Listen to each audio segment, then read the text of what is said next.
When was the last time that you actually studied your spouse? Not glanced at them, not assumed you already know them, studied them like they're the most important subject that you'll ever learn. Because here's the truth that nobody tells you at the wedding. The real discovery doesn't happen before you get married. It happens after. And most couples stop studying the day they say, I do, right when the material starts changing.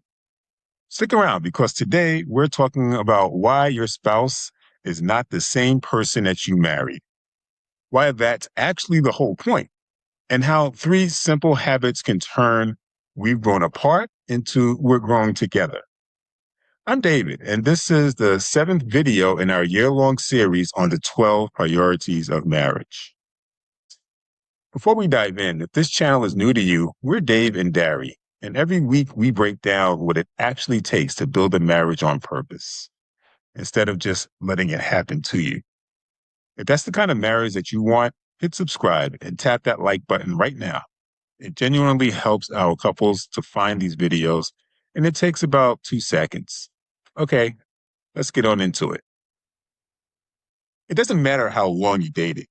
It doesn't matter how long you knew each other before you walked down the aisle. Marriage is a commitment to another human being at a level that's several times greater than any other relationship in your life. And with that level of commitment comes expectations. And some of them are you aware of, and a whole lot you're not. Because let's be honest, what was the point of getting married if you didn't expect something to change? So what nobody warned you about, though, is your spouse keeps changing year after year, and so do you. Only now you're changing together through shared experiences, kids, career shifts, health changes, one crisis after another. Every single one of these experiences is quietly reshaping your spouse's beliefs, their attitudes, and their behavior. So here's the question I want you to sit with. Are you relating to your spouse based on who they are today or who they were 5 years ago? Because that's exactly how couples grow apart. Not through some dramatic betrayal, just through neglect, failing to notice the small incremental shifts in each other's worldview over time. It happens so slowly you don't even see it happening until one day you look at the person across the table and think, who are you? And here's the part that catches people off guard. Studying your spouse isn't just about them. It's a deep dive into yourself. Hopefully, you married somebody who's compatible with you and who also challenges you to become better. And here's an uncomfortable truth. A lot of what impresses us about our spouse is actually a reflection of what we feel is lacking in ourselves. Are they responsible with money?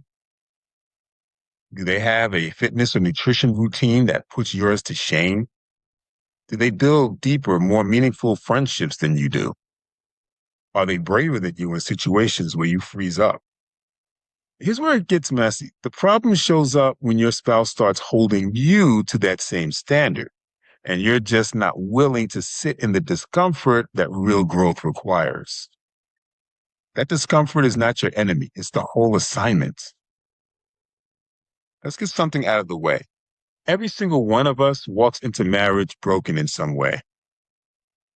Marriage is the process of blending the broken parts of two imperfect people into something that actually functions when it's brought together. But here's the line that changes everything. So let this land. Eventually, you have to realize your spouse cannot repair you. At best, they can distract you from your unhappiness for a little while. At worst, you start blaming them as the source of it. But your spouse was never meant to be your therapist, your fixer, your savior. At some point, you and only you have to put in the work. You have to take personal responsibility for your own healing. That's not your spouse's job. That's yours. So how do you actually study your spouse in real life? It starts with the questions that you ask. There's a massive difference between a probing question and a nagging one. A nagging question is around, did you do this? Why didn't you do that? A probing question is about curiosity. What's been weighing on you lately? What do you actually think about where you are right now? Don't be afraid to ask the hard questions, and don't be afraid of the answers either, even when they sting a little. Don't stall. Don't wait for the perfect moment out of fear or let procrastination make that decision for you. Some of the best moments to ask are date nights or just sitting across from each other at a restaurant with nowhere else to be. If a good question hits you in the middle of your day, write it down so you don't lose it.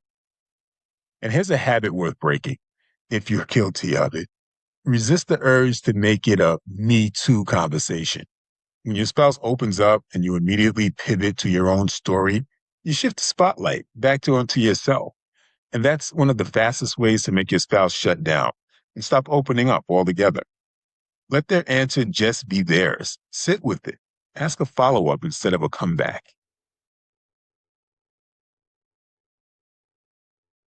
Marriage is the process of self discovery. By learning more about the person you marry, your spouse is a mirror.